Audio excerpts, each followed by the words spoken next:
Publik kembali dihebohkan oleh vonis 4 tahun penjara dan denda 1 miliar rupiah yang dijatuhkan kepada Nikita Mirzani. Seorang netizen yang budiman dengan akun @bosj8055 ikut menyoroti keputusan tersebut dengan ulasan tajam di media sosial.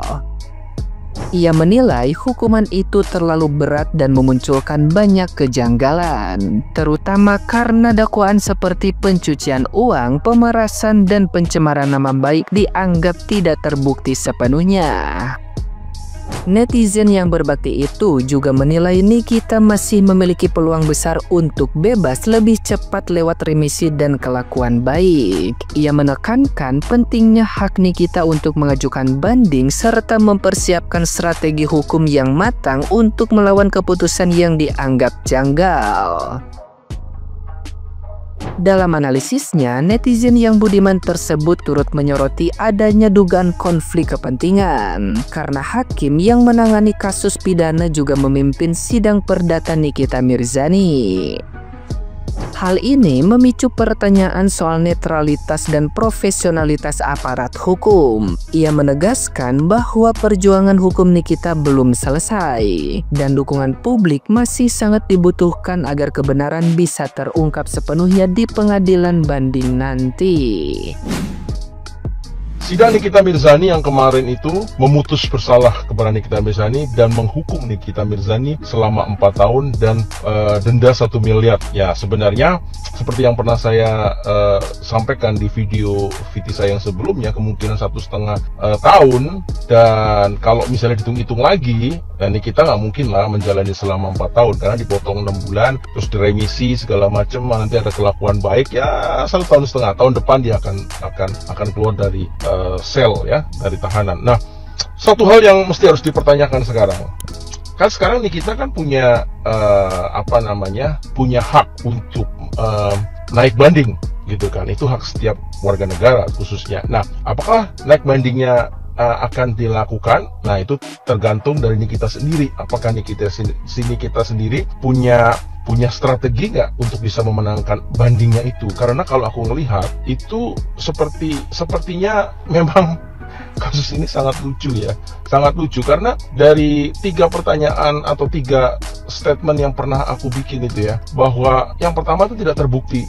TPPU sudah tidak terbukti, berarti kan sekarang tinggal undang-undang ITE sama pemerasan. Sedangkan pemerasan itu kan saya pikir pemerasan, bagaimana nih kita memeras orang dia tidak menghubungi langsung, dan di situ ada percakapan antara Mail dengan Nikita itu kan minta tolong gitu kan, di mana gitu loh, pemerasannya di mana kalau dia sudah minta tolong, kan itu kan sebuah hal yang mesti harus kita lihat gitu loh. Dan satu lagi adalah pertanyaannya sekarang mengenai pencemaran, apakah Nikita mencemarkan namanya dia sedangkan produknya dia sudah terbuka sebelum Nikita speak up. Dan ini kan menjadi hal yang patut kita curigain kan. Nah, tapi is okay lah, kita menghargai, kita menghormati apa yang menjadi keputusan hakim, dan tentunya kuasa hukum Nikita pasti akan sudah membuat rencana yang baik, planning yang baik untuk Nikita. Pertanyaan sekarang adalah bagaimana dengan kasus yang kedua, yaitu adalah One Prestasi perdatanya. Apakah ini akan, ada orang bilang itu ya, siapa itu yang bilang itu akan gugur karena itu sudah terpidana. Menurut saya enggak sih ya, berdasarkan saya mendengar dari beberapa podcast beberapa ahli hukum, mereka mengatakan bahwa jika seorang terpidana kasus dan kemudian dia juga mengajukan perdata, tidak secara otomatis itu gugur, artinya itu akan berjalan terus. Nah, pertanyaannya kemudian begini, bagaimana kalau ini yang pidananya sudah terputuskan bersalah, apakah bisa menang atau tidak? Nah, itu tergantung daripada bagaimana kuasa hukum Nikita akan berjuang di sini. Nah, pertanyaan kedua, apakah mungkin hakim ini akan profesional? Karena hakim dari kasus Nikita yang pertama, yang pidana 4 tahun itu adalah hakim yang sama juga, anggotanya sama juga di kasus perdatanya. Nah, ini kan menjadi pertanyaan yang asik kita bahas gitu loh. Mungkinkah hakim itu akan secara profesional itu bisa memutus dengan baik gitu loh. Dan saya juga nggak ngerti ya, ini sebuah pertanyaan ya, kok bisa gitu loh hakimnya sama gitu loh. Apakah tidak ada konflik of interest gitu loh. Saya nggak tahu apakah di hukum ada konflik konflik of interest? Tentunya ada gitu loh. Karena hakim yang sama, dia sudah memutus bersalah, pasti secara tidak langsung ada konflik of interest. Tentunya dia sudah tahu apa yang akan menjadi keputusan pada akhirnya. Nah, gitu aja ya. Jadi kita lihat ya. Jadi perjuangan kita belum selesai. Buat tim sebelah yang hura-hura, yang katanya nobar, yang ini ya nggak apa-apa. It's okay, nggak apa-apa. Namanya kita menghargai setiap apa yang menjadi kegiatan mereka ya kan. Tapi yang jelas bahwa ini belum selesai, dan tugas kita adalah mensupport kita untuk yang perdatanya, dan semoga perdatanya bisa diselesaikan dengan baik, dan siapa tahu perdatanya bisa menang ya kan. Dan kita nggak boleh pesimis. Oke guys, selamat berjuang, selamat bekerja, tentunya semangat terus ya, dan selalu berpikir yang cerdas. Thank you guys. Nah, gimana nih menurut netizen yang terhormat? Silahkan berkomentar ya. Kan pada heboh nih netizen. Nikita Mirzani dihukum 4 tahun penjara, denda 1 miliar. Hakim itu sudah adil ya. Hakim sudah adil. Pihak RG mintanya 11 tahun. Nikita Mirzani mintanya dibebaskan. Hakim ini udah adil. Jadi kalian nggak usah recok kali ya. Pihak RG bilang 4 tahun itu sebentar, tidak adil. Asal kalian tahu, 4 tahun itu untuk Nikita Mirzani sangat lama. 1 hari di penjara aja dia merasa seperti 1 bulan. Paham? Pihak Nikita Mirzani minta Nikita Mirzani dibebaskan. Tidak mungkin. Pasal pencemaran nama baiknya masuk, cocok. Aneh lu semua, gila lu. Mau mengomentari kasusnya Nikita Mirzani karena menarik ya. Kenapa ya aku dulu kuliah tidak mengambil jurusan titik. Mungkin kalau aku ngambil jurusan titik, aku cepat kaya. Membela orang yang betul dan yang salah gak jadi persoalan. Yang penting duitnya. Kamu bisa kasih aku berapa? Yaitu kayaknya ini bukan perkara betul apa salah, tetapi perkara lu banyak uang apa enggak. Kalau lu banyak uang, titik di Konoha ini bisa berputar jadi kebalikannya. Tapi kalau kamu ndak punya uang, titik di Konoha ini, meskipun kamu betul 1.000.000% tetap salah. Daripada repot-repot jadi konten kreator susah, kayaknya enak aja di titik ya. Coba titik-titiknya diisi sendiri. Ada yang sepemikiran dengan aku nggak? Titik-titiknya itu apa?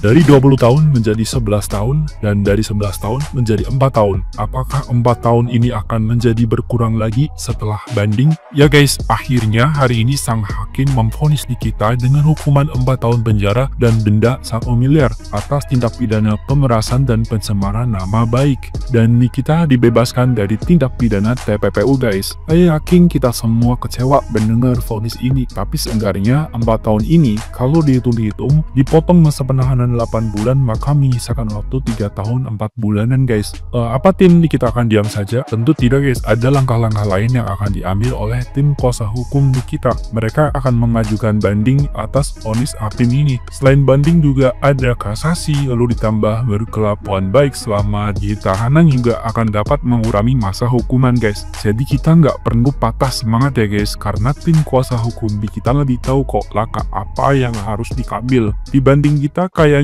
tim kubu lawan lebih kecewa lagi ya guys. Vonis hakim berbanding jauh dengan tuntutan jaksa yang ingin Nikita ditahan 11 tahun. Apalagi tindak pidana TPPU tidak terbukti sama sekali. Saya deh, Nikita pasti bebas dari 20 tahun menjadi 11 tahun. Lalu dari 4 tahun setelah banding bisa jadi menjadi 2 tahun atau bahkan 1 tahun atau bahkan bebas. Jadi kayaknya kubu sebelah lebih kecewa nih guys. Vonis Nikita Mirzani kan 4 tahun penjara dan denda 1 miliar atau diganti kurungan penjara 3 bulan. Kalau ditanya berat ya siapa sih yang mau dipenjara 4 tahun? Tapi biar sahabat cendol nggak terlalu berlarut-larut dalam kebingungan dan ikutan panik ya kayak haters Nikita Mirzani yang dulu. Mari kita bahas dengan kepala dingin dan logika hukum yang waras ala netizen cendol. Nah, kalau sahabat cendol ingat dalam live streaming maupun DM diskusi dari sahabat cendol ya, netizen cendol sudah yakin banget tuh bahwa Nikita Mirzani akan lolos dari pasal TPPU. Dan benar aja kan, pasal 3 TPPU yang ancaman maksimalnya 20 tahun penjara gugur total ya di putusan hakim. Artinya apa? Artinya tuduhan pencucian uang yang jadi amunisi utama JPU dan bahan bulian haters ya tidak terbukti di pengadilan. Jadi sekarang itu yang digunakan oleh majelis hakim hanyalah pasal 27B ayat 2 Undang-Undang ITE. Jadi pasal ini berkaitan dengan ancaman pencemaran atau membuka rahasia untuk mendapatkan keuntungan ya. Nah, ancaman maksimalnya pasal tersebut cuma 6 tahun penjara.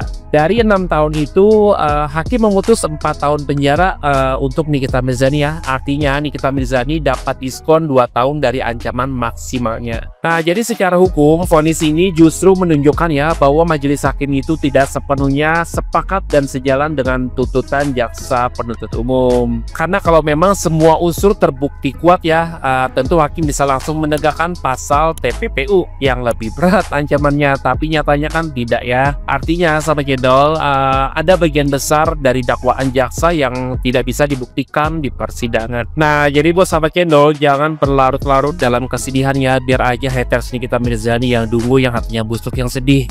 Karena gini, dalam perspektif hukum ya, ini bukan kekalahan telak ya, tapi bentuk kemenangan parsial. Dan kalau dihitung-hitung nih, dengan sistem remisi ya, potongan masa tahanan dan masa penahanan yang sudah dijalani Nikita Mirzani ya, kita bisa prediksi nih bahwa Nikita Mirzani nggak akan jalani 4 tahun penuh.